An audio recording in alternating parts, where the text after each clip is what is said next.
Welcome to The Growth Concept. I'm your host, Kieran Upton, and I'm on a mission to empower growth through real conversations. Today's episode, we are joined by someone who's dedicated almost 2 decades in guiding and transforming people in the way they view their money. Financial expert Lacey Filipich. She's guided hundreds of individuals towards financial clarity, built a respected education platform through Money School, and is the author of the amazing book, Money School. We're diving into the conversations that matter, navigating modern financial risk, understanding the property market, and exploring how climate change and the environment plays a major role in shaping our financial future and long-term financial goals. Lacey brings a grounded, practical perspective to all of this. If you're ready to take ownership of your financial future, build independence, and create a life where you're not just financially secure, but time-rich, this episode is for you. Before we jump in, quick disclosure, we do not know your personal financial situation. Everything discussed today is for general information and entertainment purposes only. If you are in need of personalized support, please seek advice from a licensed financial professional. That aside, enjoy this episode. This is The Growth Concept. Cheers, thank you for having me. I'm delighted to be here.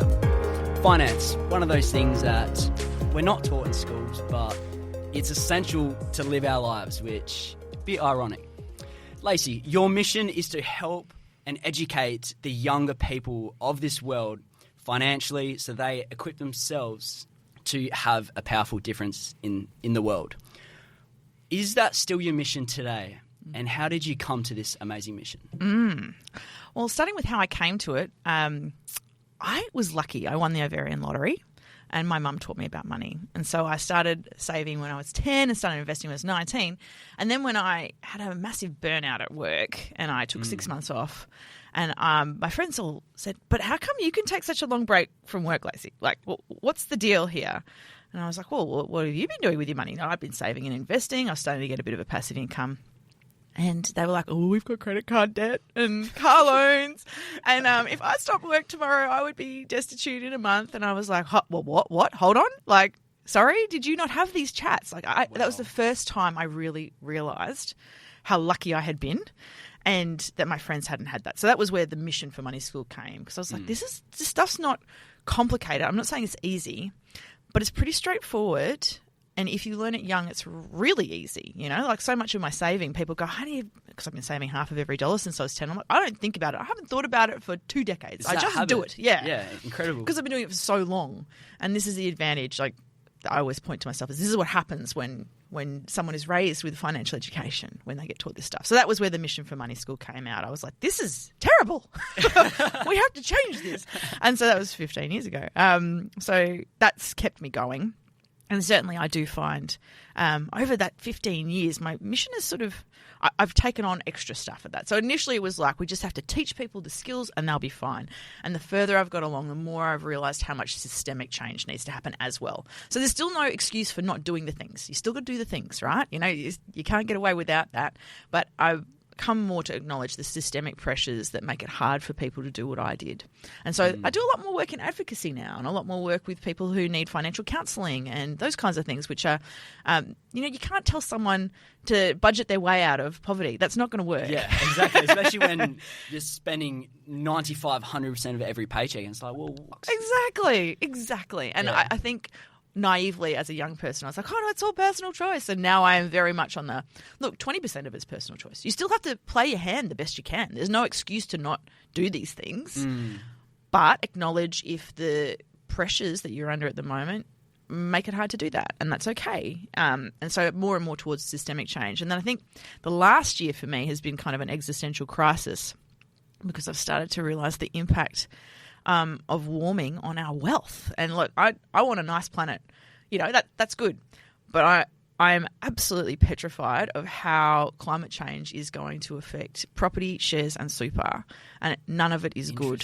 Yeah. And so I'm actually really reworking all my content at the moment and thinking about how I can communicate this to people in a way that doesn't make them panic. So please don't sell everything, everybody.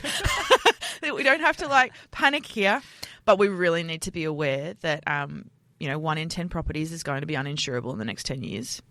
and that GDP, global production, 55% of it depends on nature. So that's going to hit share prices, which is going to hit super. So we've got to do everything we can to turn that around now. If you like money and you want to preserve your wealth, that's going to be important too. And that, I think, is a factor that I feel like I'm slow to the party on. But then when I talk to all the financial advisors, very few of them are talking about it. Very few of them have it on their radar. BlackRock, like the world's biggest asset manager with I think it's US $11.6 trillion under management. Like, it's bigger than our super and property combined, They only started writing about this in January this year. So we are slow to the party, which makes me quite nervous, but I still think we can do something about it. So yeah, that's kind of where my mission has shaped, which has been energizing, but also slightly terrifying. 100%. I love that. In your book, you did mention the environment, climate change, and I read this and I'm like, I've never heard of this before. So that was interesting. How is climate change, whether you believe in it or not, whatever, how does this affect the finance market as a whole? You were saying 1 in 10 properties would be uninsurable. Yeah. And shares could go down, maybe, who knows, but where does this all come into line? Well, there's only really two mechanisms for wealth creation. So think of wealth creation as separate from the inflation of money. When we talk about things like crypto, that's an inflation of money. That's not actually an underlying asset. The underlying assets for us, you're either got scarcity, which is what makes property prices go up. As Mark Twain said, buy land, they're not making it anymore. That's what drives property prices up, scarcity. Yeah. And then on the other side, you've got human beings taking raw materials, which can include time and their brain power, and adding value to them. And that's business, which we own through stocks. So they're the two kinds of mechanisms for wealth generation. Everything is one of those two things for actual growth in value. So on the property side, we have this issue with uninsurability. And I guess this is why I think it doesn't actually matter if you believe in climate change. I think it's pretty well accepted now, but there are still skeptics. Yeah, 100%. But the impact on nature is the thing we've got to worry about. So with the rising number of disasters that we experience, so we've seen it already, fires in the Gippsland area in Victoria. We've got flooding in Queensland and northern New South Wales. Fire is a big risk for us here in Western Australia. Yeah. When those properties become uninsurable, as in you can't get a premium at any price. So keep in mind, for example, in Lismore, the year before the big floods, flood insurance was already $20,000 a year. Whoa, that makes you think, who can afford that? Yeah, so there's this whole, I can't afford the premium, but then we're getting to a point where the insurance won't even offer the premium. They can't. They cannot take the premium because the risk is so high. So there was this board member of Allianz, who is one of the biggest insurers in the world, and he earlier this year was quoted in this article, and of course they've got the title asked about, in my opinion, but that's okay. It was basically climate change is going to destroy capitalism. And we're like, well, no, capitalism's kind of done the climate change. Anyway, but never mind. He was pointing out that as houses become uninsurable, you can't get a mortgage for them.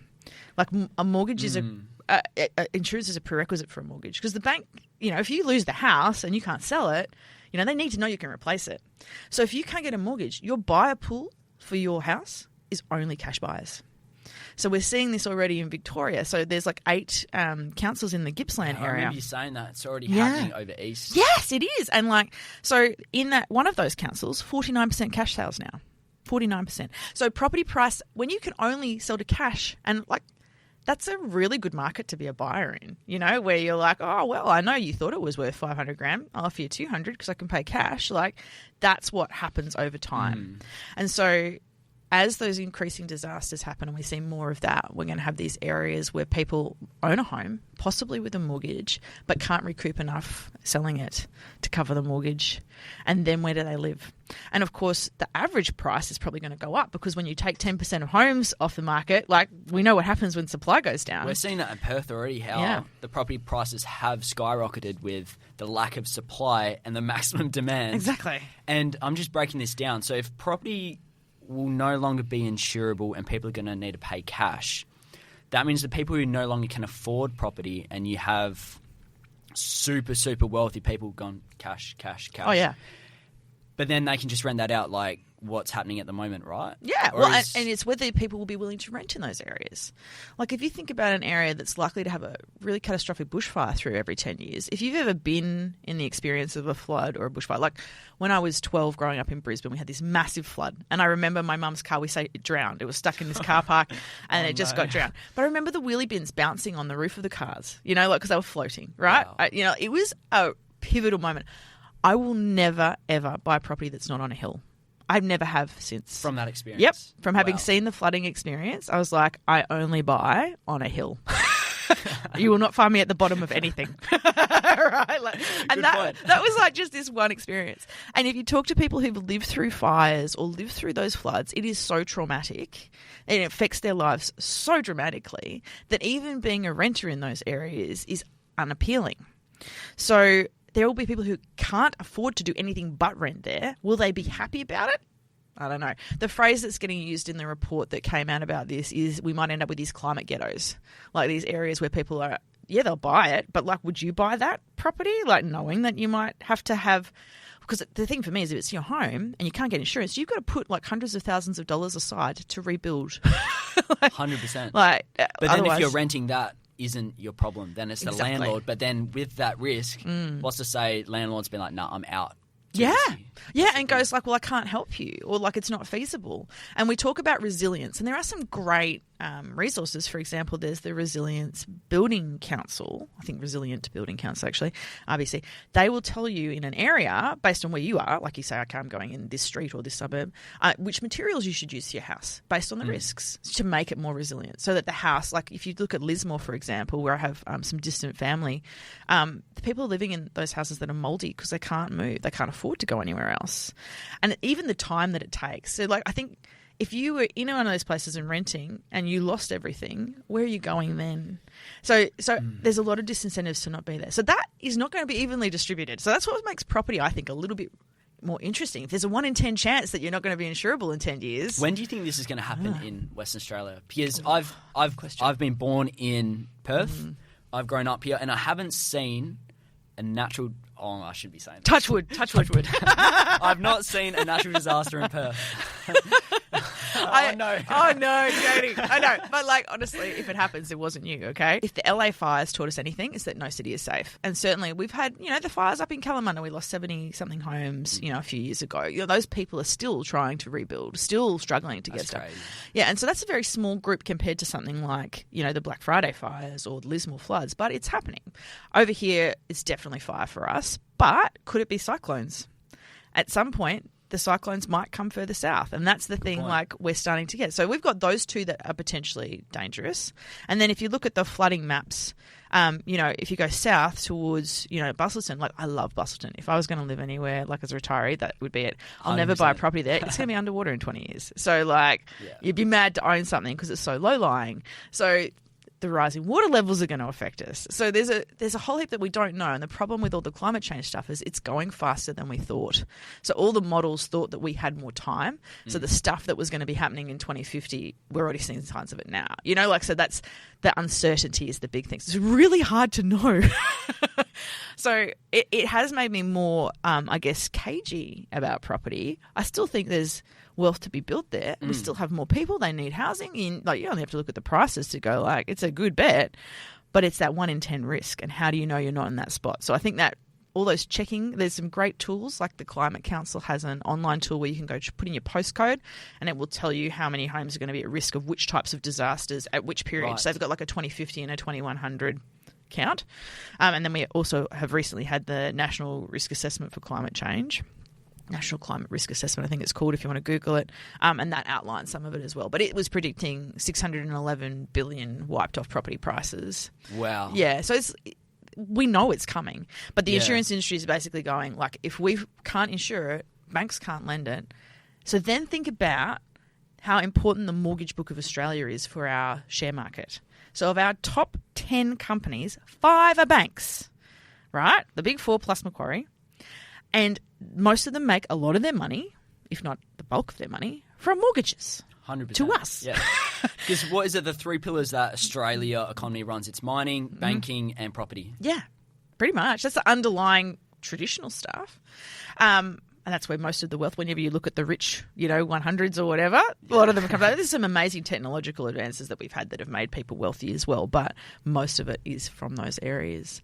And so if the mortgages can't be sold, because the banks can't take the risk, which they can't because of the Basel III. There's this whole heap of regulation. Right, the global financial crisis happened and the regulation ramped up huge, right? Like that's why it's such a pain in the butt to go get a loan now, right? Like it's good. It's good. We want it to be a pain in the butt. It's better for all of us. Yeah. But in Australia, we're super exposed to that. So suddenly you can't get mortgages as easily. What happens to the bank's business model? Right? So therefore, what happens to their share price? Because their revenue drops. So that's how property could affect the share prices, right? But then there's the other side of, because over half of our global economy is dependent on nature, so we have to be able to farm, for example, or if you're talking about mining, people have to be able to stand in the Pilbara and maintain a truck. Like you still need a human, you still need a sparky, you still need a fitter. Like they're still going to have to be there. There are going to be periods of the year where at the moment it's 11 days of the year or something like that in the Pilbara that it's too hot to work. It's going to be like 3 months of the year. So how do you produce? Our production will drop.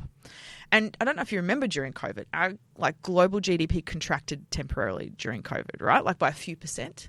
And we all had to give up all the fun stuff, right? Yeah. Like what happens when it contracts by 50%, which it's expected to do by 2070 to 2090, depending on how it goes. So like a 50% drop in what we can produce because nature can't handle it anymore. We have too many disasters. You can't work after you've been through a flood for a while. Yeah. The businesses stop. You spend so much money just on maintaining basics like food, shelter, water. Like there's no fun stuff. We're not researching cures for cancer then. We are busy surviving. Rebuilding society. 100%. Exactly. And so then what happens to share prices, right? So interesting. this is why I'm like, this is terrifying. And look, it was only when I read this paper by BlackRock that I mentioned before that they put out in January where they said this is not priced into the market. And this is BlackRock research. So it's not the environmentalists. This is like the kings of capitalism, everybody. They said it's 55% of GDP, so $58 trillion is dependent on nature, either moderately or heavily, and none of that is priced. So they had changed, well, I shouldn't say none. Very little of it is priced into the market. So we're buying shares at prices that don't reflect their risk. 100%. And so they have identified 3 areas that they're focusing on. So water, biodiversity, and deforestation. And the thing that really gives me a little bit of the ick because I can just imagine them now trying to buy forests and buy farms and buy water rights. That would be like what capitalism's answer would be, right? Well, let's own that stuff. But at which point does society then go no, you can't own all that. Like that's a human rights issue. So that's where I feel like there's also that layer. It's getting very complicated. I wonder if it's just my age, but it feels very complicated. I agree with you. This is the first time I've heard this or had this discussion. Those of you who are listening to this or watching this is a game changer. But when saying that, we saw COVID happen. Yeah. We felt it. We lived through it. Oh, God. And we could see that we had X percentage recovery over that period of time. The world is driven by money. No, nothing else. That's something I've learned. What's stopping someone then being like, okay, well, COVID clearly worked to maintain the capital and the money flowing. You know what? Another coronavirus wouldn't hurt. Gosh. Do you? That's definitely possible. That's what I'm thinking about now because we're seeing the risks, we're seeing the numbers and the stats which correlate with these risks. When it gets to a point and the people who control whatever that may be or the elites, whatever you want to call them, look at it and be like, okay, we need to do something. And these climate change activists aren't doing enough. Then we need to resort to the worst case scenario, which will work. I feel like we're going to conspiracy theories. It could be a really good movie plot, that one. Yeah.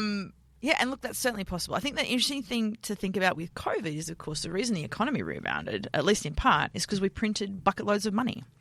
So the US did it, we did it. It gets called quantitative easing. Like, just say print money, people. It's typical economics. Yeah. This is my problem with finance. We make everything sound complicated. Yeah. They printed money. They invented money. They said, we're going to do all this JobKeeper stuff, and we're just going to sell bonds and get the RBA to print the money. No problems.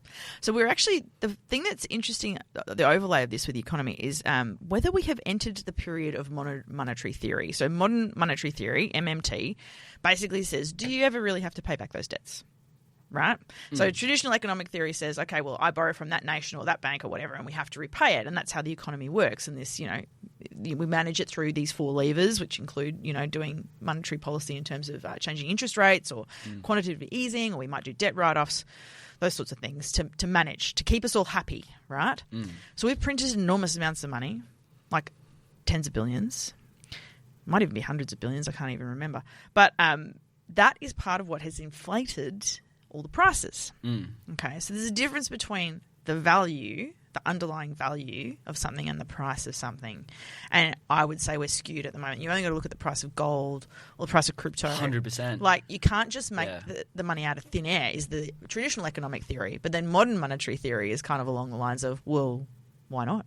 I think that's why these digital assets or physical assets have gone popular, because then people are losing trust from the traditional system. Because, the government can turn around, pull up a photocopier printer, stick a $100 bill in, out goes billions. Yeah, exactly. So then people are, okay, we need to resort to our own money. Yeah. Then does that still reflect the risk that we're seeing environmentally? If everyone has their own money, is that still a risk factor if climate change is increasing? Yeah. All this, because we own this value, not the government. Yeah. Well, I think the idea of the people controlling the currency, like the distributed ledger, I love the blockchain technology. It's brilliant.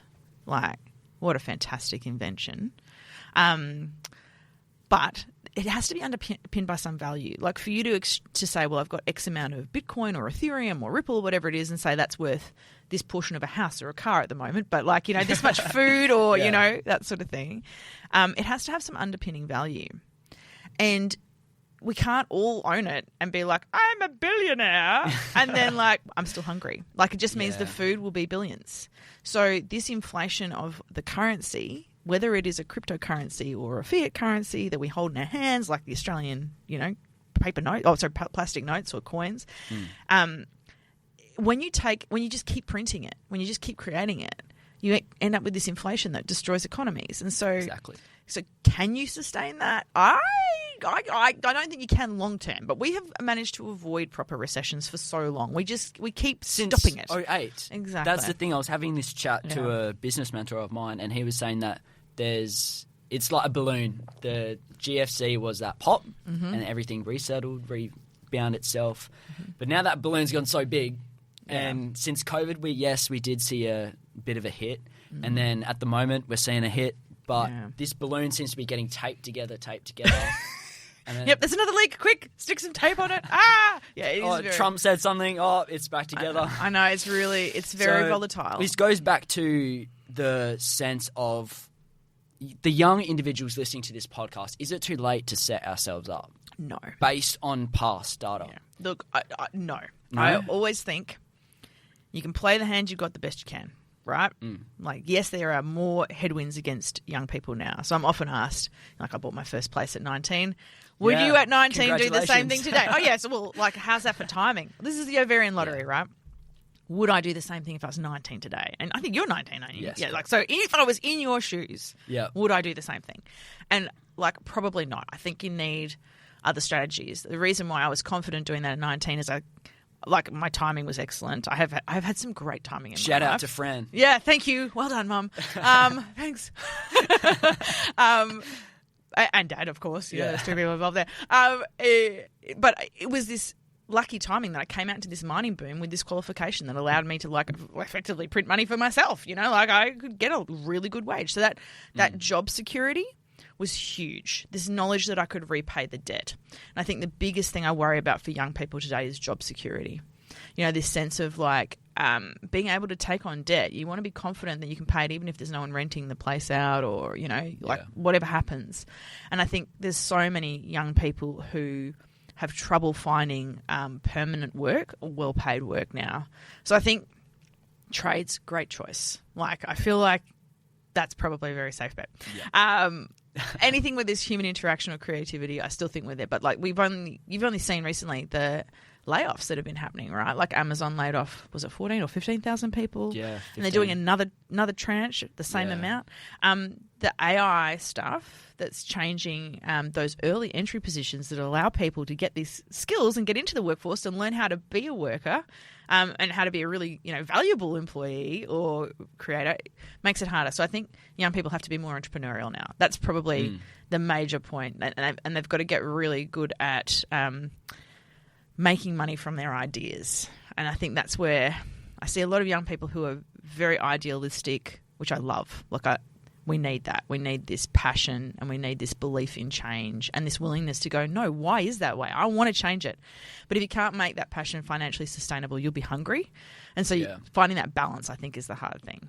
And you're kind of like a case study here, right? Like you're doing multiple things. You got your jobs, you've got your business, I feel like that is more and more the answer for young people, is having lots of options so that when one dials down, you dial the other one up, and getting quick enough at making money out of your ideas, which is this entrepreneurial attitude, like test it, see if it works. Can I make money out of it? Okay.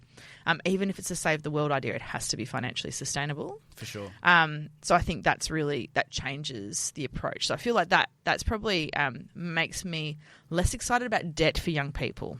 But there's lots of options for investment without debt, like buying shares in small tranches. Like even with the trades, the incentives of the monetary gain of getting that trade or during this trade, like for example, there's a $25,000 loan which I can take out, and as soon as I turn tradie, I only need to pay 80% back. Really? So that's just sitting in a high interest bank account. Cheers, Albanese. Brilliant. But so looking at it like awesome. That is also, you're talking about all these fears of the environment affecting the market, banking market, money market, the share equity market. Mm-hmm. I'm scared. About after this conversation, having this conversation, I'm like, oh no. See, I didn't want anyone to panic. No, I'm so sorry. This is good because then we can have this conversation on why are we scared? How do we battle against that? You were saying if you were 19 today, you personally wouldn't steer towards property. Yeah. Then how would you go about setting yourself up? So look, one of the things that obviously you hear all this stuff about, and I've laid out that, this is going to go bad, that's going to go bad, panic. There are lots of things that we can do, and that's certainly what I will take as my mission from Money School now. And for me, it's getting people to move their money into investments that are sustainable and specifically away from fossil fuels. Now, I will preface that with, I have worked in fossil fuels since I was 20. My first job was at a BP refinery in Brisbane as an engineer, right? And then I've worked with Woodside and Adani. I'm not saying this as I'm, no, greenie. I love the greenies. They're great. But, I'm not one. I'm saying this from the inside. We have to get off fossil fuels quick. But the great thing about being a young person, even if you've only got $10 in the bank, that $10 can be moved somewhere where it's not going to increase the rate of fossil fuel production or expansion. So take, for example, in Australia, we've got this great site called Market Forces, which is, I think, .org.au, and it tells you all about banks. And in Australia, we have 18 banks that fund fossil fuels, but we have 83 that don't. 83 that don't? 80, yeah, I think it's 83, might be 8. I think one of them maybe dropped off. I think it was Hiver. Out of those 10 banks that fund fossil fuels, are they the top banks? Oh, yeah. All the big ones. Interesting. Yes. And the big international ones like HSBC. And this is another time when I'm like, barefoot investor, why'd you do this? ING funds fossil fuels. So there's a few really big ones. And 80% of us are with those banks. Right? So 18 banks, 80% of us are with them. Move your money. You've got 80-odd other choices. You can get great interest rates elsewhere. And so even if you're a young person, vote with your feet, because every dollar you put in the bank helps that bank make more money. And if you take money away from them, because of the way the Basel III lending ratios work, so there's a bit of complexity in the background, but they have to have enough capital, which is their share price, that's their tier one stuff. They have to have enough of that to cover their debts. And so when you start doing things that affect their cash flow, their share price goes down and they have less financial resources. They have less cash. So they can't lend as much. And so when they can't lend as much, they're going to look at their options for lending. And at the moment, because of the International Court of Justice gave this advisory opinion on climate change on the 23rd of July this year, they basically said governments can be held liable if they allow climate change to continue. They can be held liable for their contribution. So Australia could be sued by an island nation for selling fossil fuels. That's what that allows. Okay, so on that point there, Yeah. Australia could be sued. Yeah. And then in that sense, the government's, oh shit, I got to pay $1 trillion. Let's just print more money to pay that off. They could. So then we're seeing more pressure on the banking systems. Yeah. I feel like we're both seeing a massive collapse happen. Yeah. But- Well, that could happen, but what is more likely is the bank goes, ooh, fossil fuel companies just got a lot more risky. Right? Because what's the odds of the Australian government and the legal system having to reverse those findings? We've seen it happen twice in New South Wales. 2 coal mines that were approved had their approvals rescinded because of that finding. Right. So suddenly that company looks like a worse bet, doesn't it? So you're going to lend money to it? No. The bank is going to go, I've got only so many resources. I don't want to lend them to you because you look riskier. So I think that, consumer advocacy, vote with your feet, 100%. is probably a really sensible way to go. And there's certainly lots of options for investing that are more sustainable. Now, I am going to be really annoying, and people are going to get angry at me about this if they are into it. Okay, but I really don't like ethical investing. Okay, Ethical investing, yes. So, and the reason I don't like the term. I like the theory, but it always happens. The people on the fringes ruin it for everybody. They become evangelists. It's like, and I'm sorry if you are one of these people, but if you're into CrossFit, that joke, you won't have to ask someone if they're into CrossFit. They'll tell you. Yeah. It's the same if they're into ethical investing. Ooh, They'll tell rocks. you. Yeah. So it's a real and unfortunately, people are so busy trying to survive that they've lost everybody because they're like, can you stop your moral posturing? I'm trying to put food on the table. And so that's why ethical investing is a bit on the nose.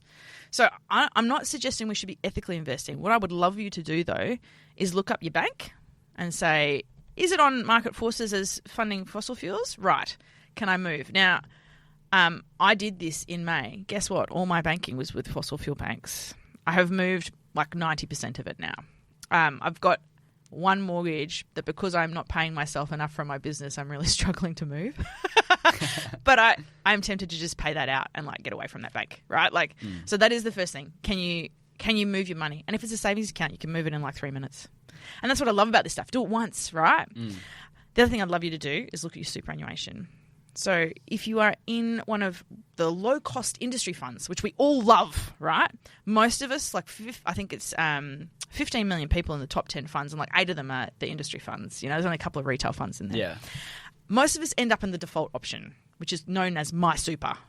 It's a generic option. I haven't been through every single one yet. I've been through 8 out of 10. They all hold fossil fuel companies. They've all got BHP or Woodside or both, or Whitehaven Coal or any of those ones. So in your super, you can move to a different option. They have different investment options. So can you switch over to, they often call them a socially responsible or conscious or something like that. Can you just switch that? And then you're saying, no, I don't want my money in those. Now, the hard part is, of course, they all own the banks. In Australia, it's really hard to get away from that. So if you're really keen on avoiding the banks completely, you actually have to probably change funds to one of, there's a few options in Australia. There's Australian Ethical and Future Super have, we don't buy the shares in the banks because of that, that sort of thing. 100%. But whenever you change, you've got to be very careful that you don't lose your insurance or any of your benefits, things like that. But, good point. So there's some stuff to do. And if you're changing banks, you've got to have an authorised deposit-taking institution. All these important little bits that stop people, but you can do it really quickly. So again, I looked at my super in fossil fuels. So I moved super. Right, okay. And then if you're buying ETFs are really popular and listed investment companies. So if you're buying an exchange traded fund or an index fund of some sort, pick one that doesn't hold those shares. Unfortunately, what you'll hear a lot in my industry is, oh no, you should buy the lowest cost one. You should go for the lowest fees. Same with super. My point to them is, okay, so if the difference is you're going to pay a 0.03% fee or a 0.47% fee, right? 0.5%. So your difference is 0.47. How much does that 0.47 have to compound up to cover the loss of wealth and you having to self-insure your home? That margin, it might cost you a little bit more. But what we're seeing is a lot of those sustainable industries are growing incredibly. And they're probably going to continue because the energy demand is not going away.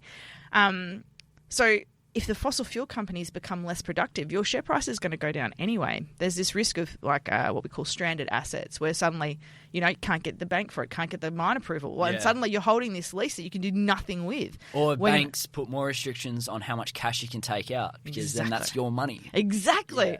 And so I think that's going to get worse for those companies. So you might actually see the superannuation funds and the ETFs and the LICs that hold those moving away voluntarily, but can they do it before the share price goes down and then it flows through to your ownership? So I think if we all move, like, it's going to send a pretty clear message very quickly.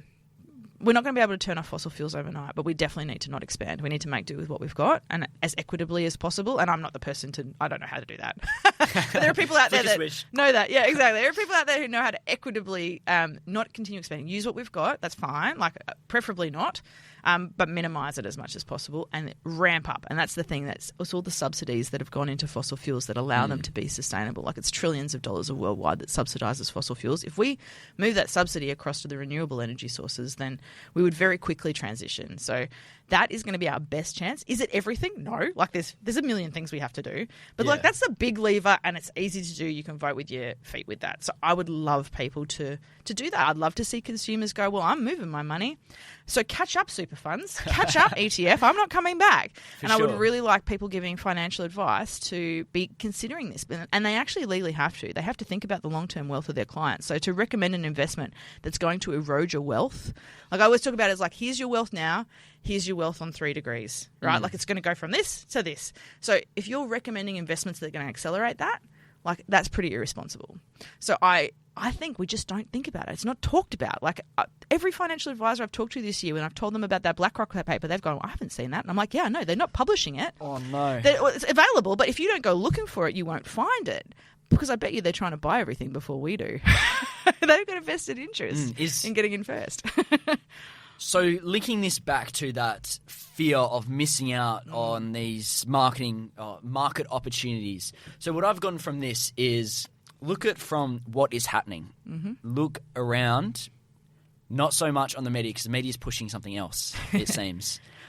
And look at this as what reality is. We are going through these climate change factors.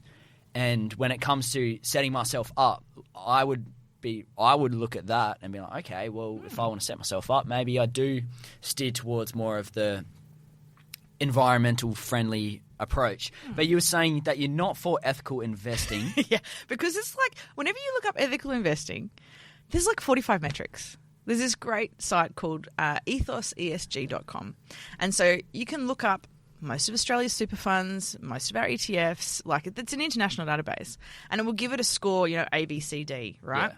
If you look at that, there's like 45 metrics. I don't know about you, but I find that overwhelming, right? Yeah. Like, and look, I care about a lot of things. Like, I'm not happy about genocide. I'm not happy about wars. I'm not happy about tobacco. I'm not into any of that. And I get that's why, but everybody's got a different definition of ethical. It's very personal. You and I would have different definitions, and like, they might overlap quite a lot, but I bet you they're not exactly the same. Good point. And when you start getting into so much detail, everyone ends up in analysis paralysis and they don't do anything. So that's why I'm like, I don't actually care what the rating is. I just want you to look at the holdings. Like, go Google your super fund and holdings, and there'll be a table or a spreadsheet.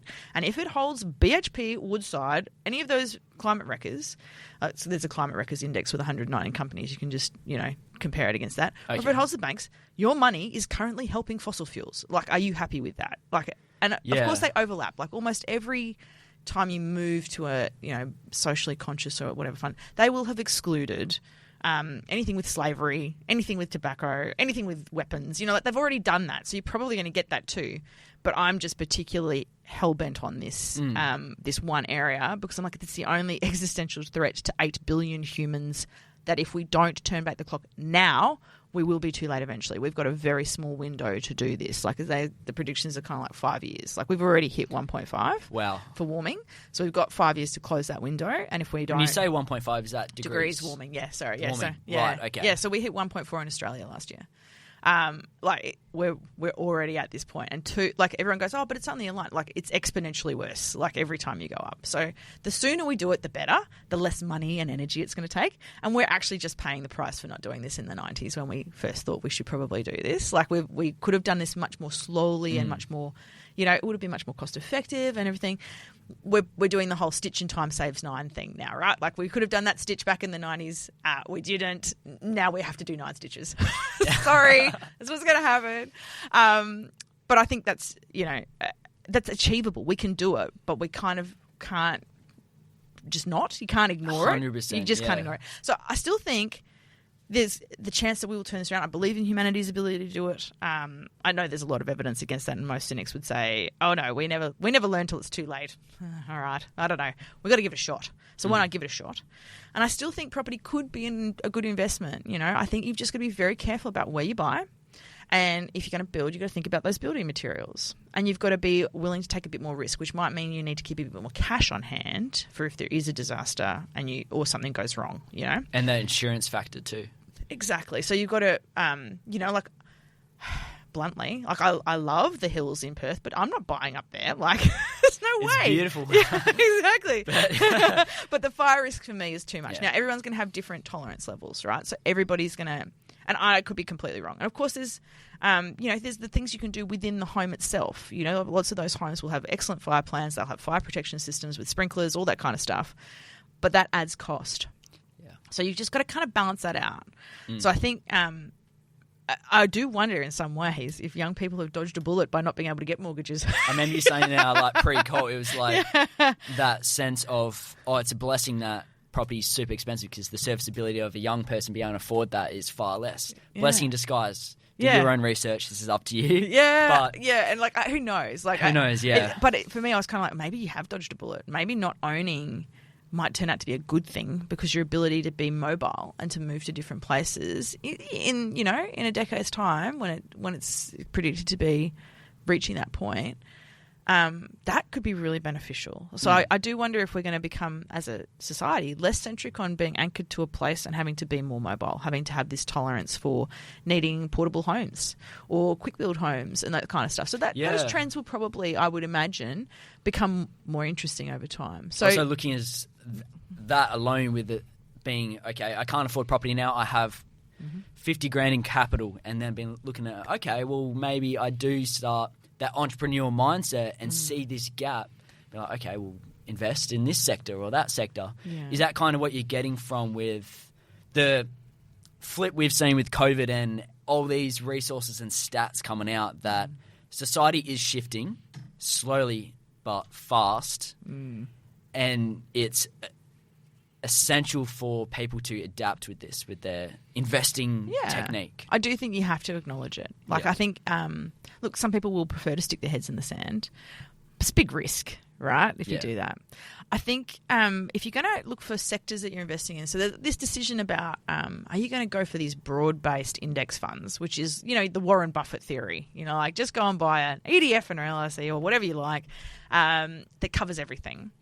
I'm saying you probably want to exclude the fossil fuel companies and potentially the banks that fund them for those financial reasons of we need to slow down the wealth erosion, but it's not compulsory. You can certainly find ETFs and LICs that don't have those. Now, the major argument everybody goes is, well, the big tech stocks are in those ones. Like if you buy an American one, you're going to be funding Meta and Nvidia and all those ones, and then we find them pretty evil. And I'm like, I agree. I'm not excited about their practices. I think they are a symptom of what we've created, but you can't do nothing, right? So I think that's the hard bit. There's no perfect answer. You're not going to find a perfect answer. And almost all of finance is laying bets. You're betting on this thing, right? Yeah. But I think slow and steady, and I think that those things can still go up in value. There's no reason to think that the entire thing will collapse. Like, it's not going to go, I wouldn't expect it to go to zero. Like, it's not going to go to zero. Yeah. Right? But how do you make sure that you've got enough money to eat, put a roof over your head, and put clothes on your back? Those things are going to be, I think that's where the income stuff's so much more important, this ability to earn enough to cover your living costs. And then you see the investment as cream, this added benefit. And what you were talking about in the book too, not relying on that one stream of income to reach that FITR, financial independence, time rich, is not relying on one stream of income and looking at these, whether it's dividends, franking credits, property, if that's your thing, and looking at that as a whole. So then hearing all these risks and all these political things going on out there, okay, and the banks as well. This is so much information. I know, I'm sorry. No, Everyone's going to get a brain overload. This is good. But then what can I do, let's say straight after this episode, this interview, right now, so I can increase the odds on living an FITR future? Because the era you grew up in and then the era my grandparents grew up in is we've seen massive changes. Yeah. And now we're seeing complete changes since after COVID. We've seen typically interest rate cuts means slowing economy. We're seeing the complete opposite now. How does that work? Except for the Fed's announcement, but we'll not go there. Oh man, I'm not looking at America. They're terrifying. So what can I do right now to increase these odds on setting myself up? So I think that play your own hand the best you can it still applies no matter what happens, right? And there are some things I think that are fundamental to understanding money that you can still apply. So first of all, money is a resource that we use wisely. We don't waste it.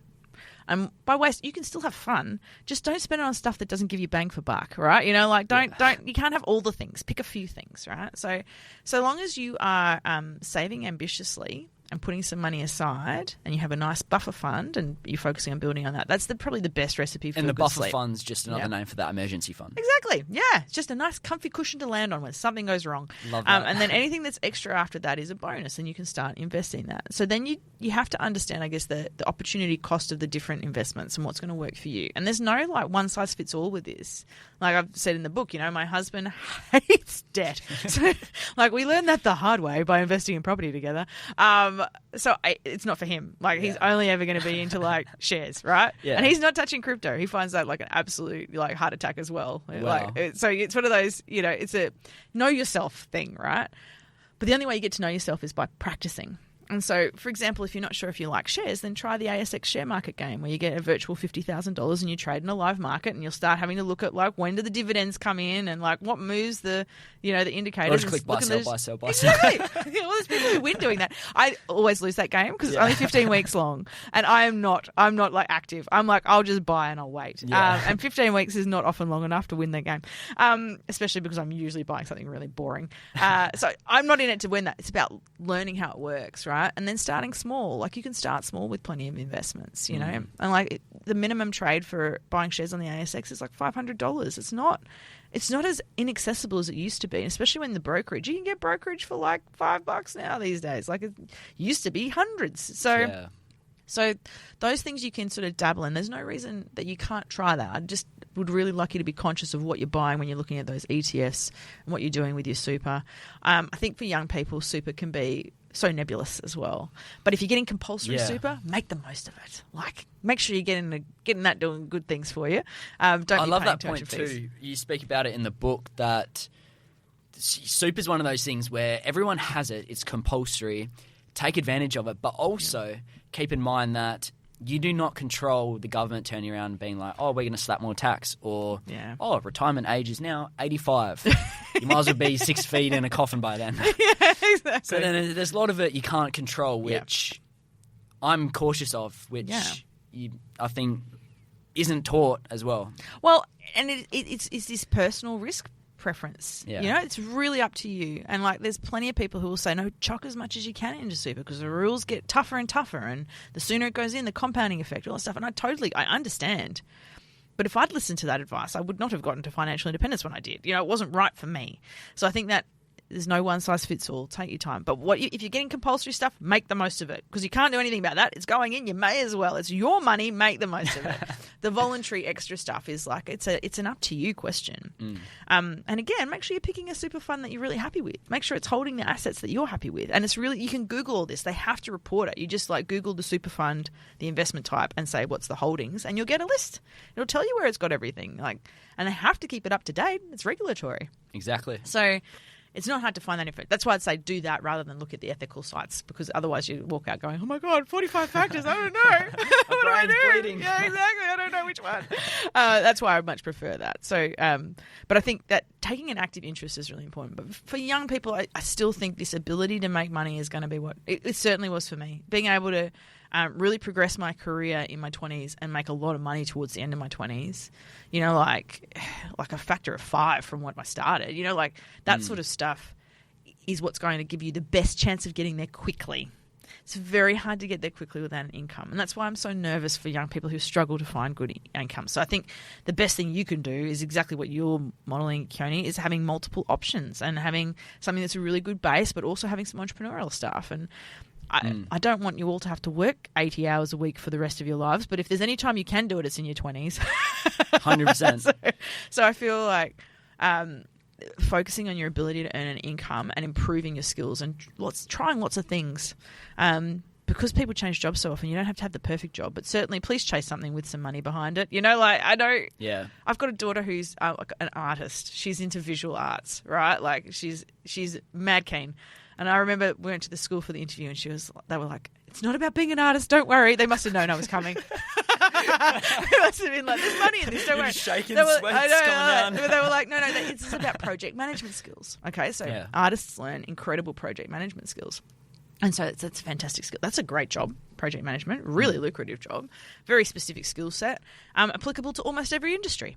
And doesn't actually, as far as I remember, I mean, it might have changed, didn't have a professional qualification that you had to get to do a good job at it. Like there might be people who did do professional qualifications, but there was originally something called the PMBOK, the Project Management Body of Knowledge or Book of Knowledge, and you could just get that online. Like that was how to project manage 101. So it doesn't mean you have to go and be an engineer or be a tradie or anything like that, but find something that you can turn into an employable skill. And you don't have to love it. It doesn't have to be your passion, okay? I think that's important you brought that up. It doesn't have to be. You have to enjoy it and you have to get satisfaction out of it. But every job is going to have crap, right? And every job's going to have gold. And it's that ratio, okay? Ratio. Yeah, you want to get the right ratio, okay? And look, I was lucky that I did love problem solving, but engineering is bigger than just problem solving. So I loved that piece of it. That was enough gold for me. I could deal with all the crap, right? And I still really enjoy it.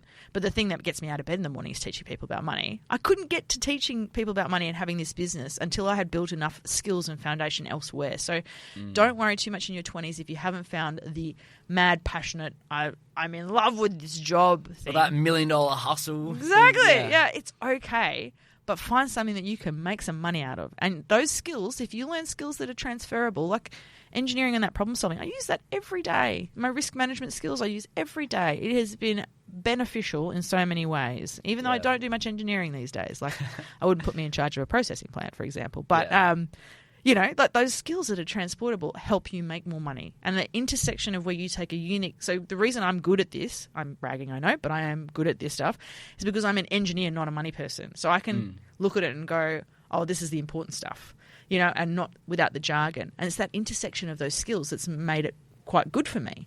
You will find an intersection. You'll take those skills and you'll apply it to a different industry, and suddenly you will bring a view or a skill set that hasn't been seen before, and that is where heaps of money is. That is where like the big money is. So don't panic if you haven't found the perfect thing. You'll take those skills elsewhere later. That's such a valuable point you've just raised, and what I've gotten from that is, if you're listening to this, watching this, whatever, diverse your skill set in quite a few things.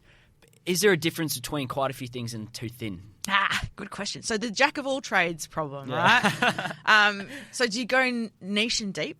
There are certain people who go really niche, really deep, and they're like the expert on that thing. Yeah. So if I think about my experience, there was like maybe 3 blokes that we had in originally Western Mining and the BHP that, like, if there was a problem, you call one of these 3. Like you call Roger, you call Jorma, or you call Athol. One of those 3, they'll be fine. Yeah. But getting to be the one of the 3 is really hard. It takes a long time, and you have to have a specific skill for it. So I think you can do it, definitely, by niching. I think the point of having a broad experience is finding what you like and finding, like, taking knowledge from areas to other areas, because that doesn't happen as easily in big companies, for example, you know, like applying risk management, like the finance industry. I'm sorry to all the finance people listening, like finances risk management is just so poor. It's just so, like, I would not leave them in charge of a processing plant. Yeah. Definitely, right? Like, they do not get real risk, right? Yeah. And partly because of how we measure and partly because of how we report, but they're not taught it. They don't live it. But being able to transport those skills around, I think if you can learn a good base skills, and like certainly communication and those sorts of things, anything that's going to help you improve your writing or your speaking or how you relate to people, you can apply that anywhere. Like, go nuts on that stuff. But don't be afraid to try a lot of things to work that out. But certainly what you're trying to do is ramp up your earning potential out of it. It can't just be like, well, it probably can be, but I think it's not as lucrative to just be experimenting for the fun of it. Such a great point. Yeah, you want to pick some things that you can turn into money making. Yeah. Definitely. Lacey, the last guest I interviewed on the podcast left a question for you. Not knowing who you are, what your mission is, or what you stand for. The question is, how would you justify your life now to your youngest self? Well, I'm a slow learner sometimes. I think that's how I justify it. I feel really embarrassed that it's taken me this long to work out the wealth impact from climate change. Like, I'm like this. I should have been able to work this out sooner. What is wrong with me? So I kind of like go, why did that take so long? But that's probably how I would, like, sorry, I was slower working that out than I could have been. But I think if I think back to, sort of close to your age, I was so ambitious. Like, I wanted to be CEO of BHP. Well, it was Western Mining back then, but I wanted to be CEO. And, like, that transition, I think my younger self would be so shocked to see where I am now. Like, why aren't you CEO already? Like, what happened to you? And this whole, there's so much more to life. You just don't have that full breadth of experience or even knowing what's out there when you're young. So a lot of it is just this not knowing the option existed and then like stumbling across it and going, oh, that's a good option. Oh, excellent. So that's what I mean, I guess, with the slow learning. It takes me a while sometimes to learn some important things.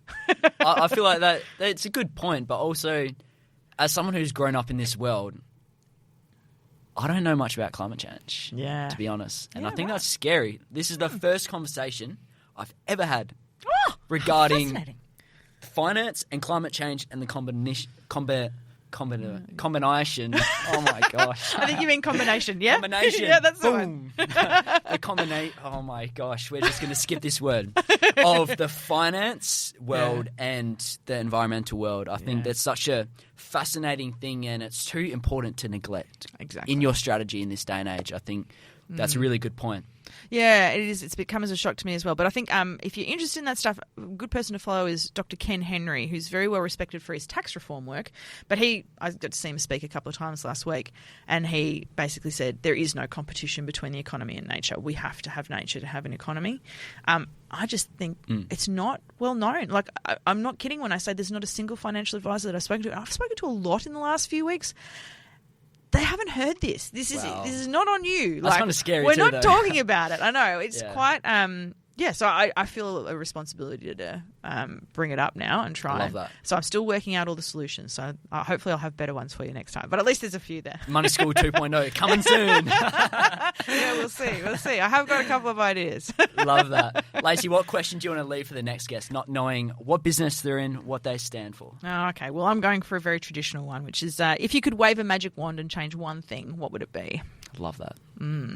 Lacey, if you could go back to your 19-year-old self, that one stepping in the first property door, what would you tell her and why with the knowledge you have now? I would tell her you can be more patient if you want to. No. I think I would just give her encouragement. Like, keep going. So when I bought that first property, I was in my second year of uni. My lecturers thought I was crazy. My friends thought I was crazy. It's only really my parents who believed in me, like, doing that. And I think I'm just very lucky to have that support. So I think I'd probably just give me it's okay, keep going. You're making some good choices. And even if it's not the traditional choices that everyone else is making, that's okay. And you can find your way. So, yeah. I would also tell her to be building more systems early. I think that's the other thing. I did so much through behaviour and discipline early on, and now I realise so much of money is systems. You have to be really disciplined with your health. Like, you have to do the stuff 80% of the time. You have to eat well and you have to exercise. But money, you can set up the systems and then you don't have to manage them. And I think it took me too long to get to that point. So I'd be like, more systems, Lacey. Go build some more systems, and then you don't have to think so much. Such a great point. Lacey Filipich, thank you so much for coming onto the Growth Concept podcast. Thanks for having me. It's been a delight. I'm so glad you didn't run out screaming and that I didn't terrify you so much that it was going to go down. Links and resources are in the show notes below. Wishing nothing but success and happiness. Thanks so much. Right back at you, Kieran. Cheers.